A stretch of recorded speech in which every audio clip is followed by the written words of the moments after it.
అపోస్తలుల కార్యముల గ్రంథం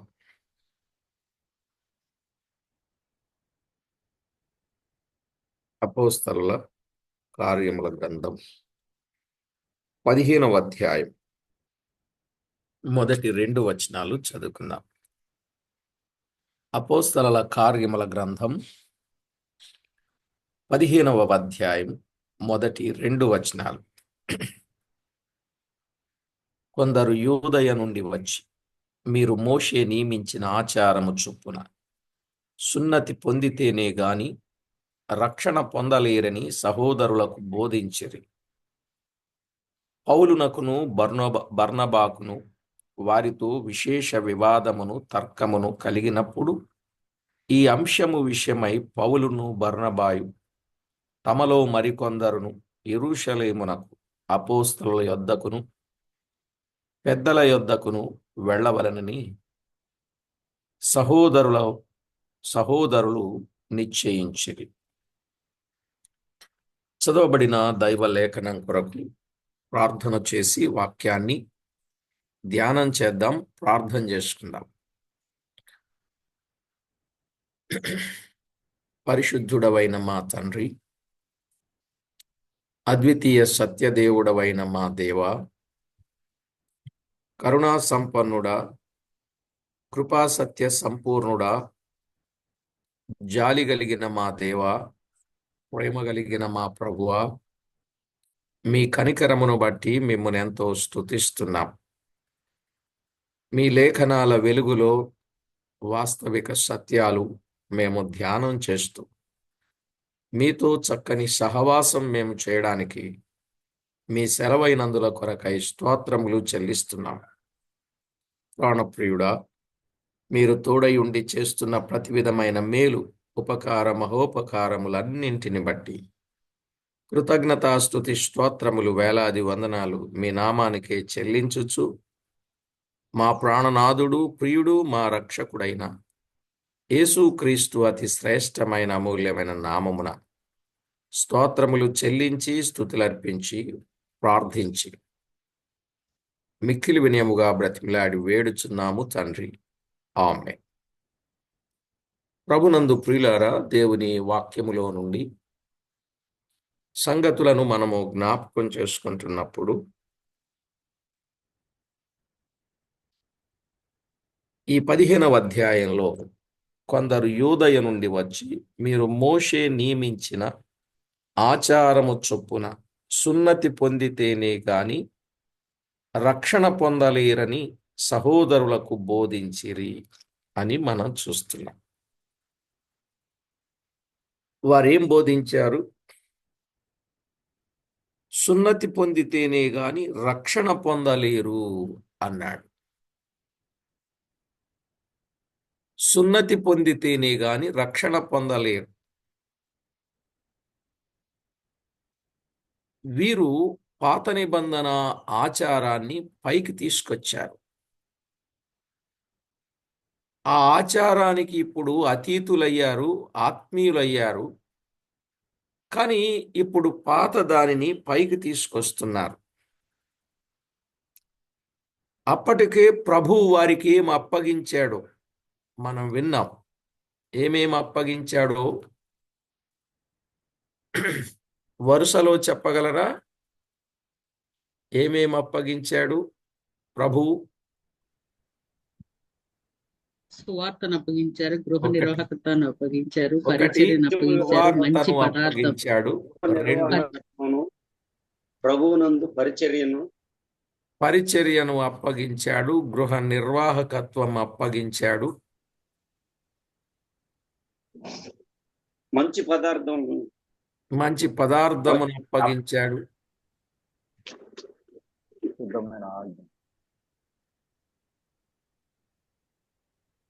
బోధన అప్పగించాడు.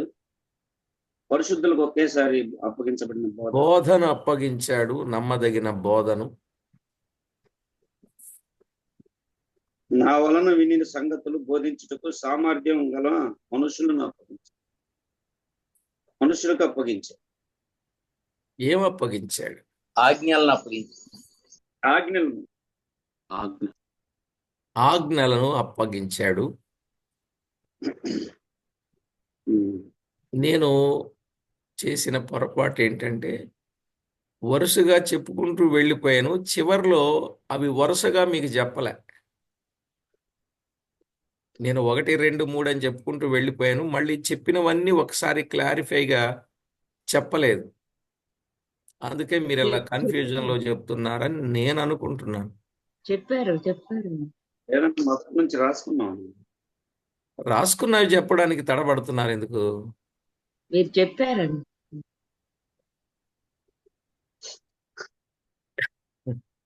స్వార్థను అప్పగించాడన్నా. మొదటిదే స్వార్థను అప్పగించాడు. మహిమగల స్వార్థ గృహ నిర్వాహకత్వాన్ని అప్పగించాడు. ప్రభువును పరిచయం అప్పగించాడు. మంచి పదార్థమైన వాక్యాన్ని అప్పగించాడు. పరిశుద్ధమైన ఆజ్ఞలను అప్పగించాడు. పరిశుద్ధమైన బోధన అప్పగించాడు. నమ్మదగిన బోధ.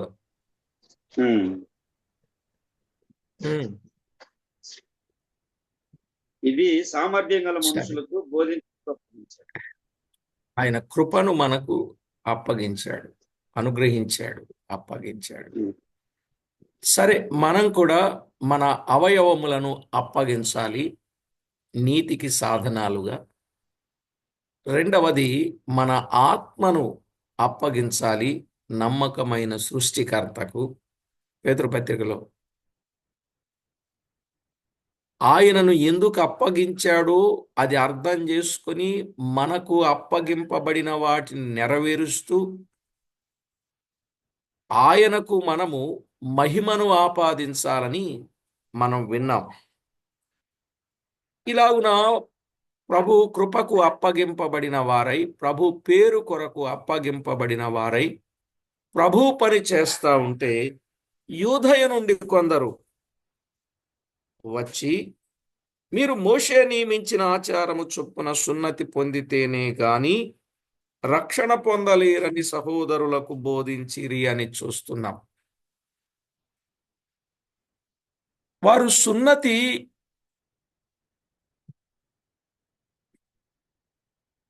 సున్నతిని గూర్చిన ప్రస్తావన వారెందుకు తెచ్చారు అనేది. సున్నతి లేకపోతే ఏంటి? సున్నతి ఎందుకు పొందాలి? పాత నిబంధన సున్నతి అంటే ఏమిటి? క్రొత్త నిబంధన సున్నతి అంటే ఏమిటి? ఈ విషయాలు తేటగా అర్థం చేసుకుంటే మంచిది. బైబిల్ గ్రంథములో మనం ఆలోచన చేస్తే ఆ రోజు సున్నతి ఎందుకు అవసరమని చెప్పాడో దైవ లేఖనంలో చూస్తాం. కొన్ని మాటలు మనము జాగ్రత్తగా విందాం. అసలు సున్నతిని గూర్చిన ప్రస్తావన చాలా వివరంగా మనం విందాం. సమూయేలు మొదటి గ్రంథం 17వ అధ్యాయం 26వ వచనం. సమూయేలు మొదటి గ్రంథం 17వ అధ్యాయం 26వ వచనం. దావీదు జీవము గల దేవుని సైన్యములను తిరస్కరించుటకు ఈ సున్నతి లేని ఫిలిష్తీయుడు ఎంతటి వాడు, వాని చంపి ఇశ్రాయేలీయుల నుండి ఈ నింద తొలగించిన వానికి బహుమతి ఏమని తన యొద్ద నిలిచిన వారి నడుగగా. ఈ సున్నతి లేని ఫిలిష్తీయుడు ఎంతటి వాడు అంటే, సున్నతి లేనివాడు అనంటే అతడు దేహదారుఢ్యము కలిగిన, ఒకవేళ యుద్ధాభ్యాసము కలిగిన, 6 మూరల జానడు కలిగిన వ్యక్తి అయినా, నేతగానే దోనె అంత ఈటె పెద్దదైనా, ఇతడు మాట్లాడిన మాట సున్నతి లేనివాడు, విలువలేనివాడు అని అర్థం. సున్నతి అనేది పురుషునికి విలువనిచ్చే ఒక గురుతు. సున్నతి లేనివాడు విలువ లేనివాడు. ఆ మాట 36వ వచనం కూడా చదువుకుందాం. మీ దాసుడనైన నేను ఆ సింహమును ఎలుగుబంటిని చంపి తిని జీవము గల దేవుని సైన్యములను తిరస్కరించిన ఈ సున్నతి లేని ఫిలిష్తీయుడు వాటిలో ఒక దానివలి అగును. సున్నతి లేనివాడు, విలువ లేనివాడు ప్లస్ తృణీకరింపబడినవాడు. అర్థమైందండి? తృణీకరింపబడినవాడు. ఈయనేమో బాలుడు, ఆయనేమో బాహుబలి. ఈయనేమో చిన్నవాడు, ఆయన ఏమో పెద్ద మనిషి. ఈయనకేమో యుద్ధాభ్యాసము లేదు, వానికేమో యుద్ధాభ్యాసం ఉంది. ఇక్కడ మనము గమనించినప్పుడు దావీదు వాణ్ణి ఎలా చూస్తున్నాడు? సున్నతి లేని వాణ్ణి, విలువ లేనివాడు, వాడు తృణీకరింపబడినవాడు, వాడెంత నా ముందు అని మాట్లాడుతున్నాడు. మీకు అర్థం కావాలి. సున్నతి లేనివాడు, విలువ లేనివాడు. రెండవ మాటకొద్దాం. ఆదికాండం 34వ అధ్యాయం. ఆదికాండం 34వ అధ్యాయం 14వ వచనం. మేము ఈ కార్యము చేయలేం, సున్నతి చేయించుకొనని వానికి మా సహోదరిని ఇయ్యలేము, అది మాకు అవమానమగును. సున్నతి చేయించుకొనని వానికి మా సహోదరిని ఇయ్యలేం, అది మాకు అవమానమగును. దీన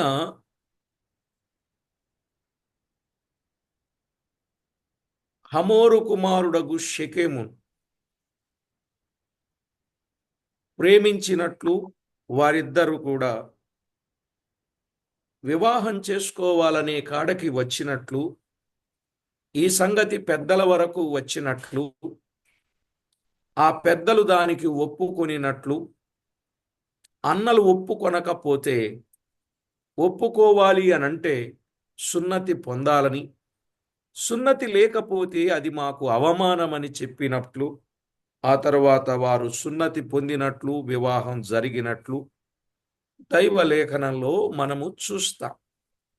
17వ వచనంలో, మీరు మా మాట విని సున్నతి పొందని ఎడల మా పిల్లలను తీసుకొని పోవుదుమని చెప్పగా, 24వ వచనములో చివరి ముక్కలో, వారిలో ప్రతి పురుషుడు సున్నతి పొందెను, ప్రతి పురుషుడు సున్నతి పొందెను అని వ్రాయబడింది. ఇక్కడ వ్రాయబడిన వాస్తవిక సత్యం ఏమంటే, సున్నతి లేకపోతే అది అవమానం. సున్నతి లేకపోతే అది అవమానం. సున్నతి లేనివాడు విలువ లేనివాడు, సున్నతి లేనివాడు తృణీకరింపబడినవాడు, సున్నతి లేనివాడు అవమానము పొందేవాడు. సున్నతి లేని వాళ్లను ఏమని పిలిచేవారంటే, ద్వితీయోపదేశకాండం 10వ అధ్యాయం, ద్వితీయోపదేశకాండం 10వ అధ్యాయం 16వ వచనం. కాబట్టి మీరు సున్నతి లేని మీ హృదయమునకు సున్నతి చేసుకొని ఇక మీదట ముష్కరులు కాకుండుడి. సున్నతి లేని మీరు సున్నతి చేసుకొని ఇక మీదట ముష్కరులు కాకుండుడి. ఇక్కడ మీరు తేటగా గమనిస్తే, సున్నతి లేని వారు ముష్కరులు, సున్నతి కలిగిన వారు ముష్కరులు కారు అన్నాడు. ముష్కరులు అంటే మూర్ఖులు అని మనం అర్థం చేసుకుందామా? ముష్కరులు. సరిలేండి, ఆ పదం అంత యోగ్యమైన పదమేమీ కాదు, అంతే కదా? లేకపోతే అజ్ఞానులు. ఆ, మీరు సున్నతి లేని హృదయమునకు సున్నతి చేసుకొని ఇక మీదట ముష్కరులు కాకుండుడి. ఇక్కడ ఒక మాట గుర్తుపెట్టుకోండి. మీ హృదయమునకు సున్నతి అన్నాడు కదా. ఈ మాట కొంచెం గుర్తుపెట్టుకోండి. పాత నిబంధనలో క్రొత్త నిబంధన పదాన్ని ఉపయోగించినట్లుగా మనము చూస్తున్నాం. సున్నతి హృదయమునకు అన్నాడు కదా. మూర్ఖత అనేది ఎక్కడి నుంచి పుట్టుద్ది? బహుశా మీరు చెప్పరేమో. మూర్ఖత్వం అనేది ఎక్కడి నుంచి పుట్టుద్దండి? హృదయంలో నుండి. అబ్బా, అందుకే ముష్కరులు అన్నాడు. సరేలేండి. సున్నతి లేని వారెవరు? ముష్కరులు. ఇతరులు ముష్కరులు. 4వ సంగతి చెప్తా వినండి. 4వ సంగతి నిర్గమాకాండం. ఎప్పుడో 15-20 ఏళ్ల క్రితం చెప్పిన వర్తమానం ఇది. ఒకసారి ఇదే వర్తమానం బెంగళూరులో చెప్తే కఠినమైన హృదయాలు అలా కన్నీళ్లతో ప్రభు పాదాల మీద పడ్డారు. చాలా విలువైంది. ఎప్పుడో నా పాత ప్రసంగం అన్నమాట. నేను ఇది పట్టుకోవడానికి చాలా ప్రయాసపడ్డాను. ఎప్పుడో రాసుకున్నా.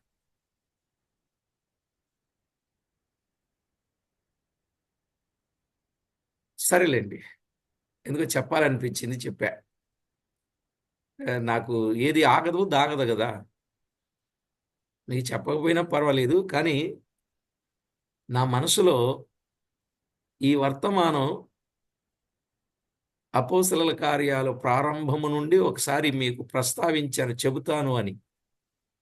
కానీ ఎక్కడ రాశాను, ఎక్కడ పెట్టాను ఏమో గుర్తు లేకపోయింది. ఎప్పటిదో కదా. కానీ ఈవేళ మళ్ళా ఈ 15వ అధ్యాయం మళ్ళీ తీయించింది అనమాట. వాళ్ళు యూదులు వచ్చి దీని సంగతి చెప్పినట్టు మళ్ళా నేను ఇట్లానే తీసినట్టు అనిపిస్తా ఉంది నాకు. సరేలేండి, దీని వివరం మనకు తెలియాలి కాబట్టి చెబుతున్నా. నిర్గమాకాండములో 12వ అధ్యాయం 48వ వచనం. నిర్గమాకాండం 12వ అధ్యాయం 48వ వచనాన్ని మనం చదువుకుంటే, నీ యొద్ద నివసించు పరదేశి యెహోవా పస్కాను ఆచరింపగోరిన ఎడల అతనికి కలిగిన ప్రతి మగవాడు సున్నతి పొందవలెనో. తరువాత అతడు సమాజములో చేరి దానిని ఆచరింపవచ్చును. అట్టివాడు మీ దేశములో పుట్టిన వానితో సముడగును. సున్నతి పొందని వాడు దానిని తినకూడదు. సున్నతి పొందని వాడు దానిని తినకూడదు. ప్రియులారా, ఇక్కడ మీరు చెప్పండి, సున్నతి లేనివాడు ఏం ఆచరించకూడదు? పస్కాను ఆచరించకూడదు. అంతేనండి. సున్నతి అనేది ఎంత ఇంపార్టెంటో మీరు గమనించండి. సున్నతి ఉంటే విలువ ఉన్నట్టు, సున్నతి ఉంటే తృణీకరింపబడనివాడు, సున్నతి ఉంటే అవమానము లేనివాడు, సున్నతి ఉంటే ముష్కరుడు కానివాడు, సున్నతి ఉంటే పస్కాను భుజించవచ్చు. సున్నతి లేనివాడు పస్కాను ఆచరించరాదు. ఎంత తేటగా చెప్పాడో చూడండి. సున్నతి లేనివాడు పస్కాను ఆచరించకూడదు. అసలు సున్నతి లేకపోతే ఏం జరుగుద్దో తెలుసా అండి? ఆదికాండం 17వ అధ్యాయం. ఇదంతా మోషే ధర్మశాస్త్రం అంటారు కదా. సున్నతి లేకపోతే జరిగే పరిస్థితి ఏంటో చెప్పాడు. ఆదికాండం 17వ అధ్యాయం 14వ వచనం. ఆదికాండం 17వ అధ్యాయం 14వ వచనం. సున్నతి పొందని మగవాడు అనగా ఎవని గోప్యాంగ చర్మమున సున్నతి చేయబడదో అట్టివాడు తన జనులలో నుండి కొట్టివేయబడును. వాడు నా నిబంధనను మీరియున్నాడని అబ్రహాముతో చెప్పెను. సున్నతి పొందని వాడు దేవుని నిబంధనను మీరినవాడు. సున్నతి పొందని వాడు దేవుని నిబంధనను మీరినవాడు. గమనించారా? ఎవరైతే సున్నతి పొందలేదో వారు దేవుని నిబంధనను మీరినవారు. మరి అట్టి వానిని ఏం చెయ్యాలి? జనులలో నుండి కొట్టివేయబడును అన్నాడు. అంటే జనులలో నుండి అతనిని కొట్టివేయాలి. ఎవరైతే సున్నతి పొందరో ఈ సున్నతి పొందని వారిని జనులలో నుండి కొట్టివేయాలి. సున్నతి అంటే ఏంటో చెప్పాడు. వాని వాని గోప్యాంగ చర్మమున సున్నతి చేయబడాలి.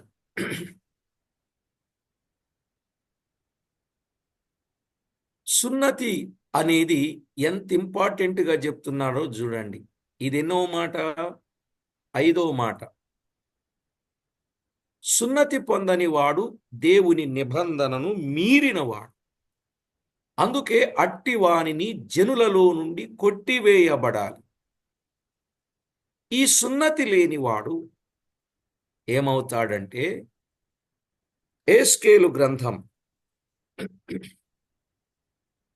ఏస్కేలు గ్రంథం సున్నతి లేనివాడు ఏమవుతాడో చెప్పాడు. 28వ అధ్యాయం 10వ వచనాన్ని మనం చదువుకుందాం. 28వ అధ్యాయం 10వ వచనం. 28, 10. సున్నతి లేనివారు చంపబడు రీతిగా నీవు పరదేశుల చేత చత్తువు. నేనే మాట ఇచ్చి ఉన్నాను. ఇదే ప్రభువగు యెహోవా వాక్. సున్నతి లేనివాడు చంపబడు రీతిగా అన్నాడు. తేలిగ్గా తీసుకున్నాం పదాన్ని.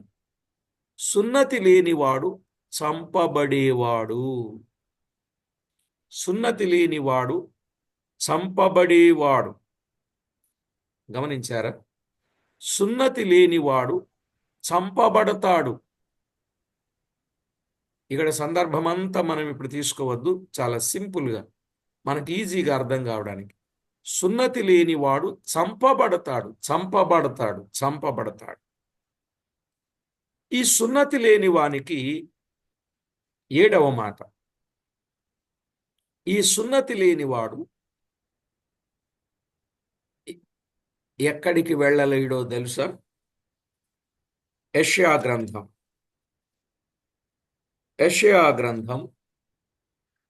52వ అధ్యాయం 1వ వచనం. యెషయా గ్రంథం 52 1వ వచనం. మీరు బైబిల్ చూస్తూ ఉండండి. బైబిల్ తెరచి తర్వాత రెఫరెన్స్ రాసుకోండి. సియోను లెమ్ము లెమ్ము, నీ బలము ధరించుకొనము. పరిశుద్ధ పట్టణమైన యెరూషలేమా, నీ సుందర వస్త్రములను ధరించుకొనము. ఇక మీదట సున్నతి పొందని వాడొకడైనను అపవిత్రుడొకడైనను నీ లోపలికి రాడు. ఇక మీదట సున్నతి పొందని వాడొకడైనను అపవిత్రుడొకడైనను నీ లోపలికి రాడు. ఇక్కడ సియోను అన్నాడు, పరిశుద్ధ పట్టణమైన యెరూషలేమా అన్నాడు. గమనించారా? సియోనులో పరిశుద్ధ పట్టణమైన యెరూషలేములోనికి సున్నతి పొందని వాడొకడైనను లోపలికి రాడు. అంటే సున్నతి లేనివాడు పరిశుద్ధ పట్టణములో ప్రవేశింపలేడు. క్రొత్త నిబంధనకు వస్తే పరిశుద్ధ పట్టణం అనేది పరలోకపు పట్టణం. అంటే సున్నతి లేనివాడు పరలోక రాజ్యములో ప్రవేశించలేడు. అంతేనండి. మనం వాక్యంతో వాక్యమే చూస్తాం. సున్నతి లేనివాడు పరిశుద్ధ పట్టణమైన యెరూషలేములో ప్రవేశించలేడు. అర్థమైందండి? ఎంత తేటగా ఉన్నదో చూడండి. పరిశుద్ధ పట్టణంలో ప్రవేశించాలి అనంటే ఖచ్చితంగా సున్నతి అవసరం. సున్నతి లేనివాడు ఎక్కడికి వెళ్తాడు? పరలోకములో ప్రవేశించలేడు. అంటే పరిశుద్ధ పట్టణంలో ప్రవేశించలేడు. మరి ఎక్కడికి వెళ్తాడు? ఆ మాట కూడా చెప్పాడు. ఎక్కడికి వెళ్తాడు? యెహెజ్కేలు గ్రంథం 31వ అధ్యాయం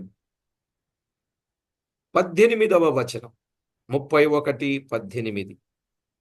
కాబట్టి ఘనముగాను గొప్పగానున్న నీవు ఏదేను వనములోని వృక్షములలో దేనికి సముడవు? నీవు పాతాళములోనికి త్రోయబడి గనులై అక్కడికి దిగిపోయిన రాజుల యొద్ద ఉందువు. ఖడ్గము చేత హతులైన వారి యొద్దను సున్నతి నొందని వారి యొద్దను నీవు పడి ఉన్నావు. సున్నతి నొందని వారి యొద్దను నీవు పడి ఉన్నావు. ఇప్పుడు సున్నతి పొందని వారు ఎక్కడికి వెళతారు?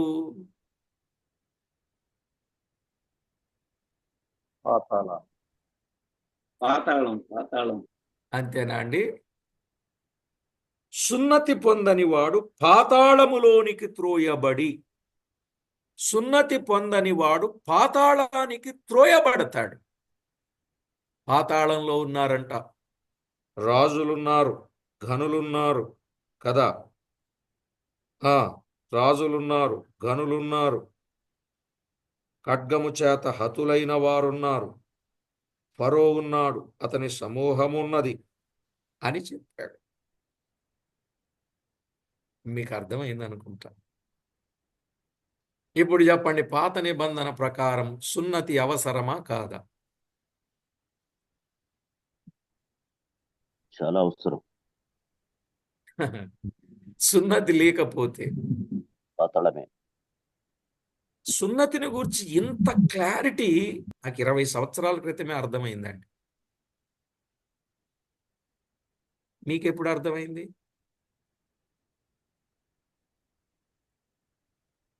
మాకు ఇప్పుడే అర్థమైంది. చెప్పండి, ఎప్పుడు అర్థమైంది? మేము రక్షణ పొందినప్పుడు.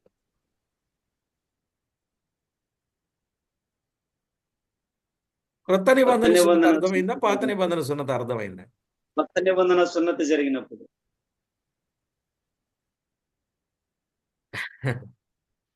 ప్రియులారా, ఎంత క్లారిటీగా మళ్ళా చెప్తున్నా, సున్నతి అనేది పాత నిబంధనలో ఎంత ఇంపార్టెంటో చెప్పాడు.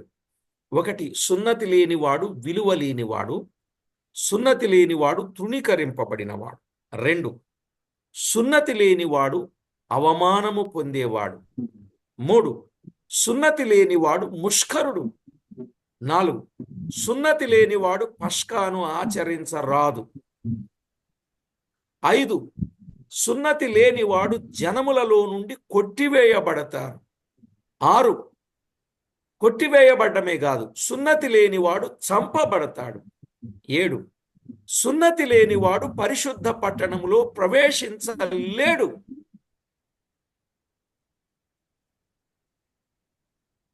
సున్నతి లేనివాడు పాతాళానికి వెళతాడు. అసలు సున్నతి అంటే ఏమిటి?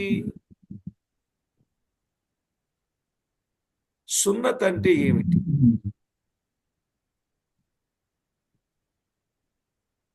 సున్నతి అనగా పాత నిబంధన లెక్క ప్రకారం ప్రాణ ప్రతిష్ఠ అంటారు. సున్నతికి మరొక పేరేంటంటే ప్రాణ ప్రతిష్ఠ. సున్నతికి మరొక పేరు ప్రాణ ప్రతిష్ఠ. ఆదికాండం 17వ అధ్యాయం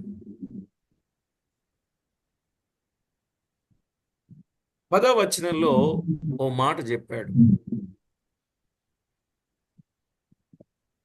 17వ అధ్యాయం 10వ వచనం, నాకును నీకును నీ తర్వాత నీ సంతతికి నీ మధ్య మీరు గైకొనవలసిన నా నిబంధన ఏదనగా, మీలో ప్రతి మగవాడును సున్నతి పొందవలెను. మీలో ప్రతి మగవాడును సున్నతి పొందవలెను. 11, మీరు మీ గోప్యాంగ చర్మమున సున్నతి పొందవలెను. అది నాకు నీకు మధ్యనున్న నిబంధనకు సూచనగా ఉండును అన్నాడు. ఆ రోజు నిబంధనకు సూచన ఏమిటంటే క్రొత్త నిబంధన. వారికి ఇచ్చినటువంటి నిబంధన ఏమిటంటే సున్నతి అనేది వారికి ఇచ్చిన నిబంధన. క్రొత్త నిబంధనలో ఆ సున్నతి ఏంటో చెప్తాను మీకు మరలా. మరి ఇది చెప్పిన తర్వాత అది కూడా చెప్పాలి కదా. పాత నిబంధనలో దేవునికిని మానవునికిని పురుషునికి నిబంధన ఏంటంటే ప్రతి మగవాడు సున్నతి పొందాలి. ఎవరెవరు? 8 దినముల వయస్సు గలవాడై, అనగా నీ ఇంట పుట్టిన వాడైనను, నీ సంతానము కాని అన్ని నీ యొద్ద వెండితో కొనబడిన వాడైనను, మీ తరములలో ప్రతి మగవాడు మీలో సున్నతి పొందవలెను అన్నాడు. నీ ఇంట పుట్టిన వాడును నీ వెండితో కొనబడిన వాడును తప్పక సున్నతి పొందవలెను. అప్పుడు నా నిబంధన మీ శరీరమందు నిత్య నిబంధనగా ఉండును అని చాలా వివరంగా తేటగా చెప్పాడు. కాబట్టి ప్రభునందు ప్రియులారా,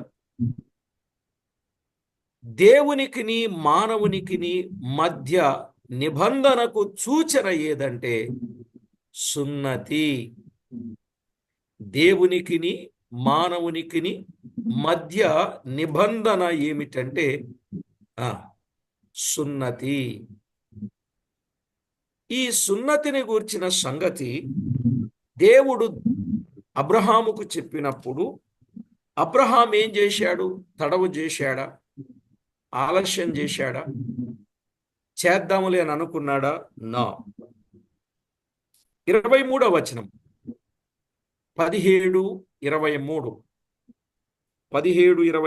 అప్పుడు అబ్రహాము తన కుమారుడైన ఇష్మాయేలును, తన ఇంట పుట్టిన వారినందరినీ, తన వెండితో కొనబడిన వారినందరినీ అబ్రహాము ఇంటి మనుషులలో ప్రతివానిని పట్టుకొని దేవుడు తనతో చెప్పిన ప్రకారం ఆ దినమందే వారి వారి గోప్యాంగ చర్మమున సున్నతి చేసెను అని వ్రాయబడింది. గమనించారా? దేవుడు తనతో చెప్పిన ప్రకారం ఆ దినమందే వారి సున్నతి చేసెను. ఆ దినమందే, చెప్పిన ప్రకారమే, ఆ దినమందే. చూడండి, దేవునికి, దేవుని మాటకు ఎంత విలువనిచ్చాడో అబ్రహాం. అందుకే విశ్వాసులకు తండ్రి అయ్యాడు. వెంటనే 318 మంది అలవరచబడిన వారు ఉంటే వారందరిని పట్టుకొని వారికి సున్నతి చేసినట్లుగా మనము చూస్తున్నాం. కాబట్టి ప్రభునందు ప్రియులారా, దైవ గ్రంథములో వ్రాయబడిన వాస్తవిక సత్యాన్ని తేటగా మీరు గమనించాలి. కనుక మనకి పాత నిబంధన సున్నతి అంటే ఏంటో మనకు అర్థమైపోయింది. ముస్లిం వారు సుయితి అని అంటారు, దాన్ని సున్నతిని సుయితి అంటారు. ఏమనుకోకండి, కొన్ని తప్పదు కొన్ని చెప్పడం. కనుక ఆ రోజు అలాగున సున్నతి జరగాలి. సున్నతి జరగకపోతే ప్రాణం పోద్ది. ప్రాణం పోయే సమయములో సున్నతి లేని వానికి సున్నతి చేసినట్లు, తన ప్రాణాన్ని నిలబెట్టినట్లు మనము చూస్తాం. యెహోషువ గ్రంథం 5వ అధ్యాయం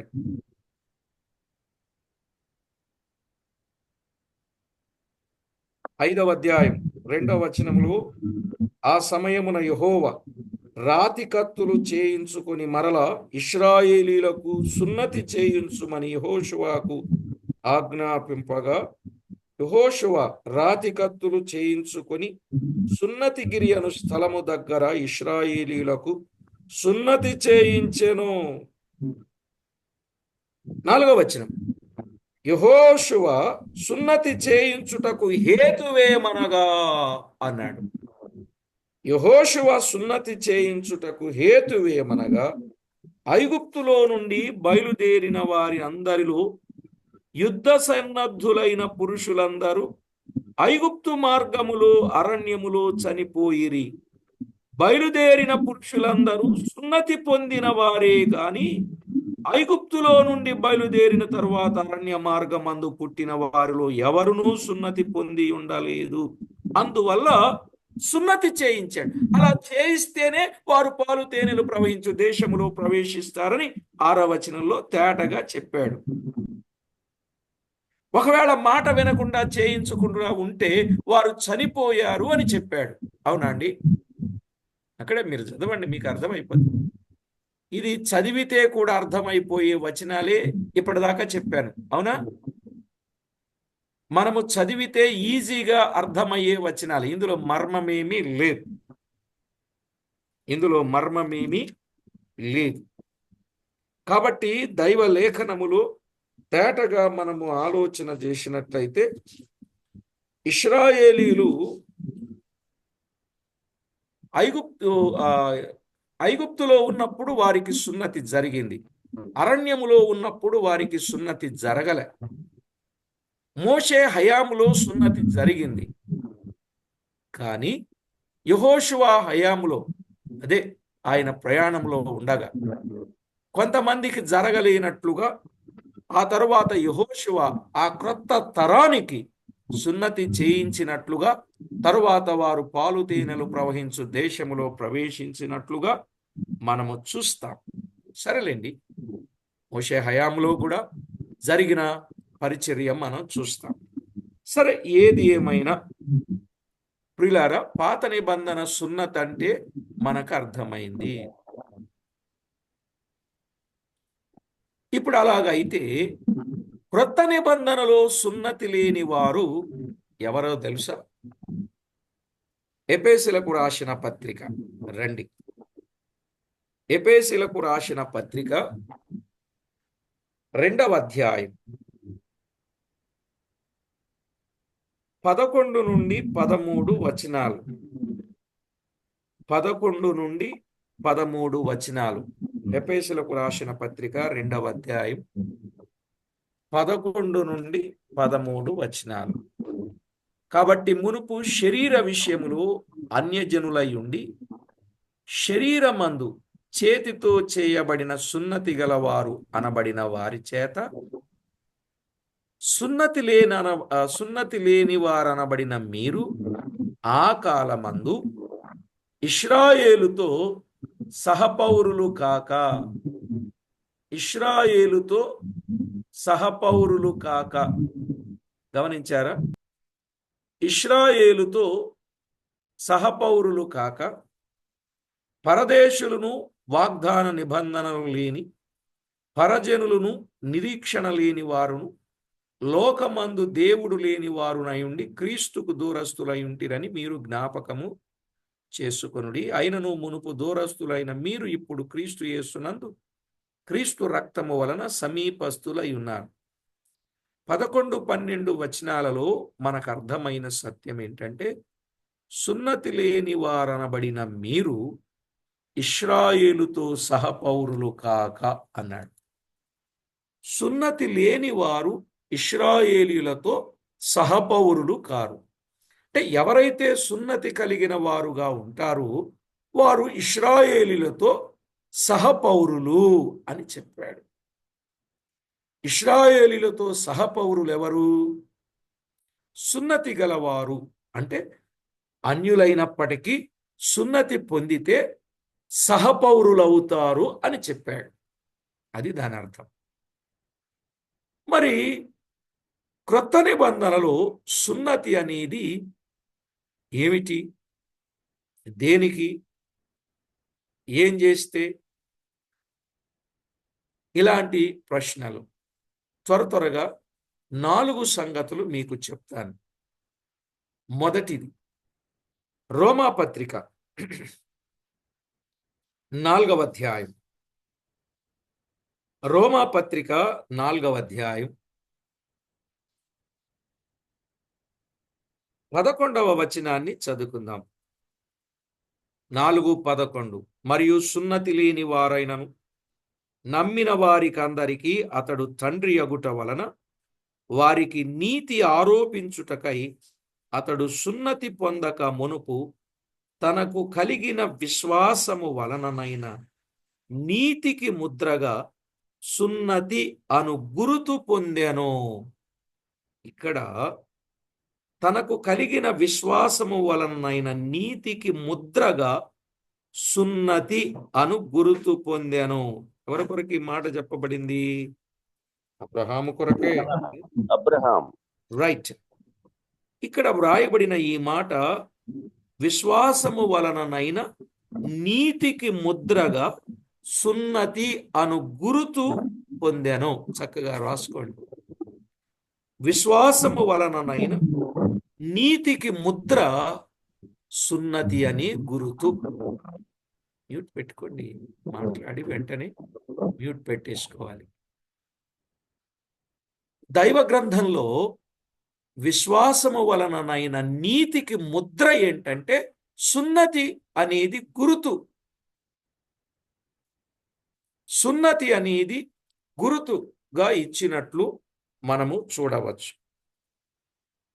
ప్రియులారా, కొన్ని విషయాలు మనము జాగ్రత్తగా పరిశీలన చేసుకోవాలి.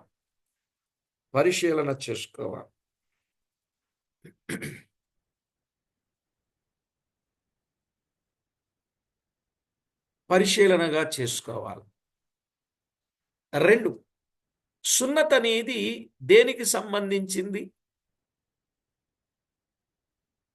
రోమాపత్రిక 2వ అధ్యాయం.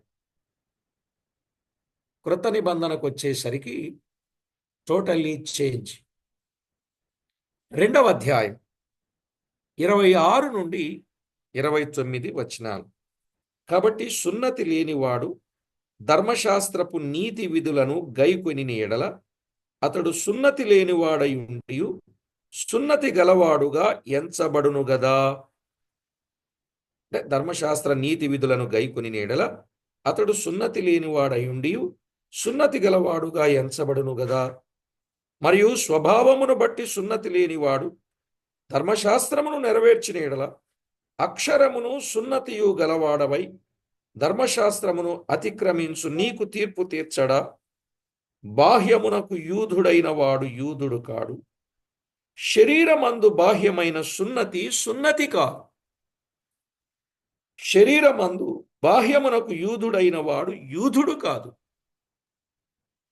శరీరమందు బాహ్యమైన సున్నతి సున్నతి కాదు. అయితే అంతరంగమందు యూదుడైన వాడే యూదుడు. మరియు సున్నతి హృదయ సంబంధమైనదై ఆత్మయందే జరుగునదే గాని అక్షరము వలన కలిగినది కాదు. అట్టివానికి మెప్పు మనుషుల వలన కలుగదు, దేవుని వలననే కలుగును. ఇక్కడ సున్నతి అనేది హృదయ సంబంధమైనదై ఆత్మయందే జరిగేది. అర్థమైందండి? సున్నతి అనేది హృదయ సంబంధమైనది, ఆత్మయందు జరిగేది. అంటే ఆత్మ పాపమును గూర్చి, తీర్పును గూర్చి, లోకమును గూర్చి ఒప్పింప చేయగా ఆ హృదయములో జరిగిన మార్పు ఉంది చూశారా? అది సున్నతి అంటే. పాత నిబంధన లెక్క వేరు, క్రొత్త నిబంధన లెక్క వేరు. అర్థమైందండి? సున్నతిని గూర్చిన వివరం చాలా వివరంగా చెప్పాడు. ఇది ఇక్కడ చెప్పడమే కాదు, నేను పాత నిబంధనలో ఒక వచనం మీకు చదివించినప్పుడు చెప్పాను, గుర్తుందా? గుర్తుపెట్టుకోండి అన్నాను. ఎక్కడా?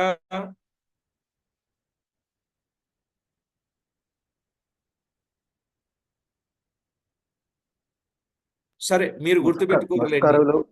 ముష్కరులు అనే పదం వచ్చినప్పుడు ద్వితీయోపదేశకాండం 10వ అధ్యాయం 6వ వచనం 16వ వచనం దగ్గర చెప్పారు. 16. సరేలే, మొత్తానికి గుర్తుపెట్టుకున్నారు. అదే ద్వితీయోపదేశకాండం 30వ అధ్యాయం 6వ వచనం, 30వ అధ్యాయం 6వ వచనంలో రెండవసారి వారికి ఉపదేశిస్తూ చెప్పాడు. ఏమన్నాడు? మరియు నీవు బ్రతుకుటకై నీ పూర్ణ హృదయముతోను నీ పూర్ణాత్మతోను నీ దేవుడైన యెహోవాను ప్రేమించున్నట్లు నీ దేవుడైన యెహోవా తనకు లోబడుటకు నీ హృదయమునకును నీ సంతతి వారి హృదయమునకు సున్నతి చేయును. నీ దేవుడైన యెహోవా తనకు లోబడుటకు గుర్తుపెట్టుకోండి, పిన్ పాయింట్. తనకు లోబడుటకు నీ హృదయమునకు నీ సంతతి వారి హృదయమునకు సున్నతి చేయవలెను. ఇప్పుడు సున్నతి అనేది పాత నిబంధనలో కూడా చెప్పబడింది. దేనికని?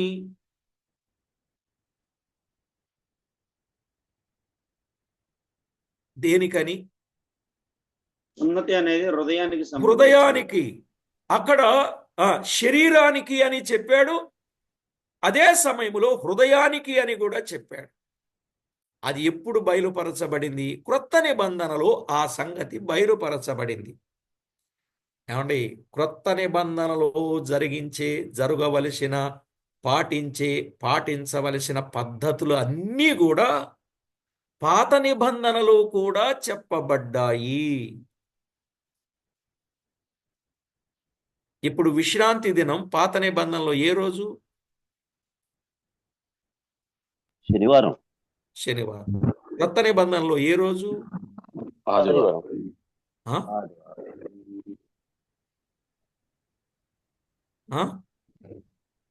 ఆదివారం. శనివారం అన్నంత స్పీడ్గా ఆదివారం అనుమానంతో చెప్పారే. అంటే ఏమో మళ్ళా కొంత డౌట్ ఉండొచ్చు. అప్పుడే కొంచెం డౌట్గా చెప్తాం. విశ్రాంతి దినం అనేది ఎవరికిచ్చాడు దేవుడు? ఇశ్రాయేలీలకు ఇచ్చాడు. విశ్రాంతి దినము ఇశ్రాయేలీలకు ఇచ్చిన అది క్రొత్త నిబంధనలో అన్యజనాంగమైన మనము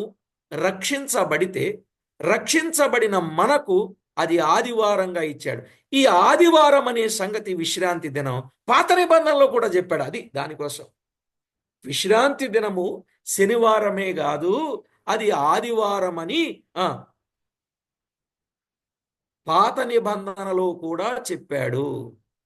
మీకు వచనాలు కావాలంటే చాలా చూపిస్తా. ఏమంటే ఎక్కడ చెప్పాడు? విశ్రాంతి దినము ఆదివారం, అది క్రొత్త నిబంధన క్రైస్తవులకు. అది ఆ సంగతి ఎక్కడ చెప్పాడో తెలుసా? పాత నిబంధనలో కూడా చెప్పాడు. ఒక వచనం కాదు, చాలా వచనాలు ఉన్నాయి. మీకు ఆశ్చర్యం అవుద్ది అలాంటి వచనాలు చూపిస్తే. జెనిసిస్ 2:2 అన్నా, ఆదికాండం 2:2 ఆదికాండం 2:2 ఏం చెప్పాడు? 7th day he was rested. 7 நாளில் ஓய்ந்திருந்தார். నేను చెప్పేది అది చాలా చోట్ల ఉంది. ఆదివారము విశ్రాంతి దినము అనేది మీరు చూపించాల పాత నిబంధనలో. అది కదా 8వ దినము. సరే, డిబేట్ కూర్చుంటే బాగుండేది మనం అందరం. ఒకరోజు బైబిల్లో ఉన్న ప్రశ్నలన్నిటికీ జవాబులు ఒకసారి మనం ప్రశ్నలు వేసుకుని వింటే ఒక పూట బాగుంటుందేమో అనిపిస్తుంటది. ఏమంటారు? చాలా సంతోషం అన్నా. మీకు ఎన్ని డౌట్లు రాసుకుని పెట్టండి. ఆదికాండం నుంచి ప్రకటన గ్రంథం వరకు మీ డౌట్స్ అన్ని క్లారిఫై చేయడానికి నేను రెడీ. మనం బయట వాళ్ళతో డిబేట్స్ అక్కర్లే, మనకి అవి వద్దు. బైబిల్ సంగతులే తేటగా చెప్పుకుందాం.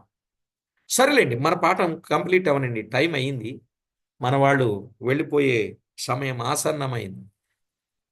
కాబట్టి హృదయ సంబంధమైనది సున్నతి, అది నీతికి గురుతుగా ఉన్నది అని చెప్పాడు. అంటే హృదయ సంబంధమైనది అనంటే కొలసైలకు రాసిన పత్రిక ఇంకొక 2-3 వచనాలు చెప్తానంతే. కొలసైలకు రాసిన పత్రిక 2వ అధ్యాయం 11వ వచనం, 2:11. మీరును క్రీస్తు సున్నతి యందు అంటే క్రీస్తు సున్నతి అంటే ఏంటో చెప్పాడు. మీరు క్రీస్తు సున్నతి యందు శరీరేచ్ఛలతో కూడిన స్వభావమును విసర్జించి ఆయన యందు చేతులతో చేయబడని సున్నతి పొందితిరి. సున్నతి అంటే ఏంటి? క్రీస్తు సున్నతి అంటే అది హృదయ సంబంధమైనది. శరీరేచ్ఛలతో కూడిన స్వభావమును విసర్జించుట. ఎంత క్లారిటీగా ఉందండి.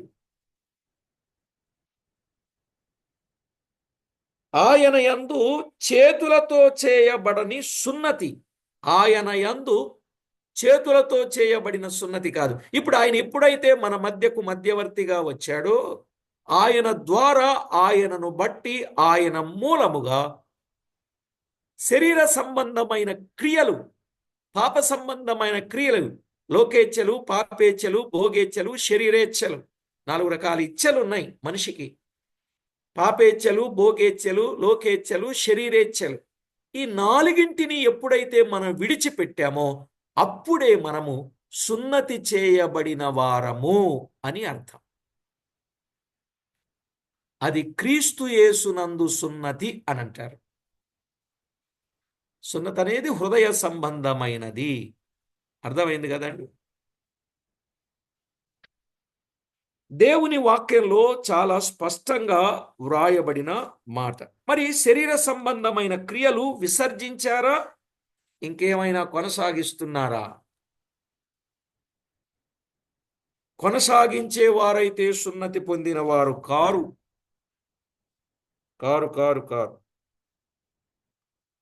రోమాపత్రిక 8వ అధ్యాయం 13వ వచనంలో ఓ వార్నింగ్ ఇచ్చాడండి.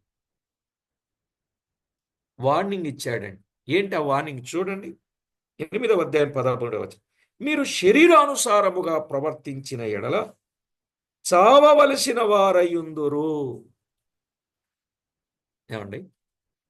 మీరు శరీరానుసారముగా ప్రవర్తించిన ఎడల మీరు చావవలసిన వారయుందురు గాని ఆత్మచేత శరీర క్రియలను చంపిన ఎడల జీవించెదరు. సత్యమును చెప్పాడు, వివరంగా వార్నింగ్ ఇచ్చాడు, హెచ్చరిక. శరీరానుసారంగా ప్రవర్తిస్తే చచ్చిపోతారు మీరు అన్నాడు. మరి చచ్చిపోకుండా ఉండాలంటే ఏం చేయాలి? మార్గం కూడా సరళం చేశాడు. ఆత్మచేత శరీర క్రియలను చంపిన ఎడల జీవిస్తారు అని చెప్పాడు. ఇదండి కొలసై పత్రికలో ఇంకొక మాట చెప్పి నేను ముగిస్తాను. కొలసైలకు రాసిన పత్రిక 4వ అధ్యాయం 11వ వచనం. మరి యూస్తు అను యేసు కూడా మీకు వందనములు చెప్పుచున్నాడు.